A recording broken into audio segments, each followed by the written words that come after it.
Yo, what's up, YouTube family? It's your guy, the Asset Protector, back with another real talk to help you level up in life. Today, we are tackling some essential life skills that everyone needs to master: communication skills, networking, and relationships, and how to navigate failure. These aren't just skills or life skills. They are your keys to thriving in both your professional and personal life. So let's get into it. Communication skills. So you want to speak, listen, and resolve conflicts. All right, let's start with communication. Because if you are not able to communicate, you cannot connect. Say it again. If you are not able to communicate, you cannot connect. Period. Simple as that. Good communication is not just about talking. Yap, yap, yap. It's not just about that. It's a lot more to it than that. It's about listening and understanding too. So sometimes you read a book and you read it, and at the end of the book you wonder, what the heck did I just read? Because you read it, but you didn't comprehend it. For example, say you're in a heated argument with a friend or colleague, for example. Just example. Don't start no arguments. So you're in an argument with someone, and instead of cutting them off or getting defensive, you pause, listen. Really, really listen and respond calmly. Now, we know most of the time in arguments or disagreements or debates, the way they keep from saying argument, debates, sometimes we want to hurry up and get it out. And we're not trying to diffuse it. We're just trying to build tension. And that's not good. So something you could do instead, maybe practice active listening. That means listening to understand, not just to reply. Repeat back to the other person what you think you heard, what you thought you understood. Because sometimes what the person is saying, conveying, and what we are understanding may be misaligned. So the right connection can open up doors. So don't be afraid to do that, okay? Stop, communicate properly, calmly. Don't be so fast that you want to try to get your words out. Listen to what the other person has to say too. And I'm guilty of that myself. My wife always tells me, you cut me off, and sometimes, when you've been with someone a long time, you find yourself finishing their sentences for them. Sometimes they don't want you to complete their sentence for them. They want to complete their own thought. So that's something that I have to be mindful of.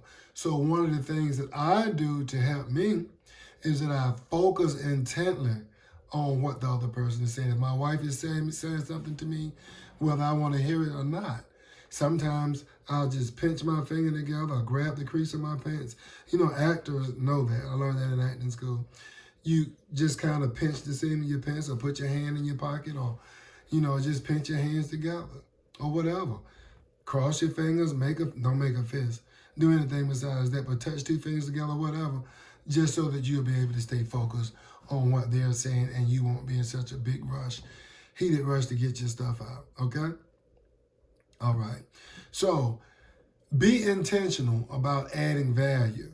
When you meet someone new, think, how can I help this person? Follow up after your first meeting. Maybe give them a phone call, drop them a text, shoot them an email, whatever the case is. Just let them know that you're thinking about them and you're remembering them and that you want to further the conversation. Maybe that text or that email may lead to going out to have a lunch meeting or whatever, and that may be an opportunity to pick up a client that way. Or it may be a way to pick up a friend. You may go out and have lunch and decide the next time you want to go bowling. Find out that you both have something in common and you may end up on the same bowling team. Who knows? Those are just a few examples.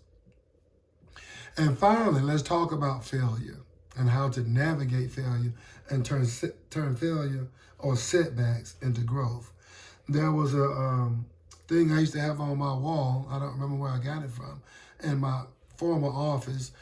and it says, Lord, please turn my setbacks into comebacks.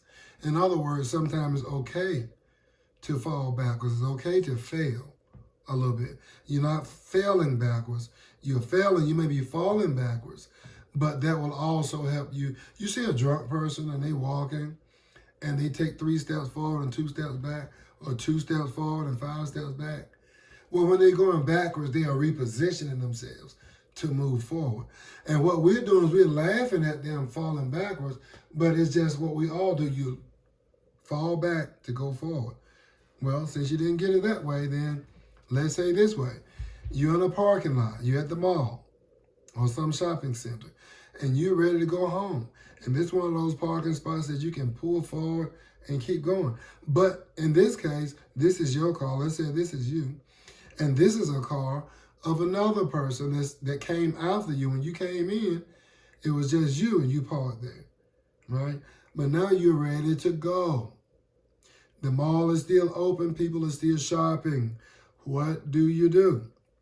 Well, if you want to go home, you have 1 or 2 options. You can drive forward and push that car out the way, damaging your car, and you're going to have to pay for it and probably get a traffic citation or might go to jail.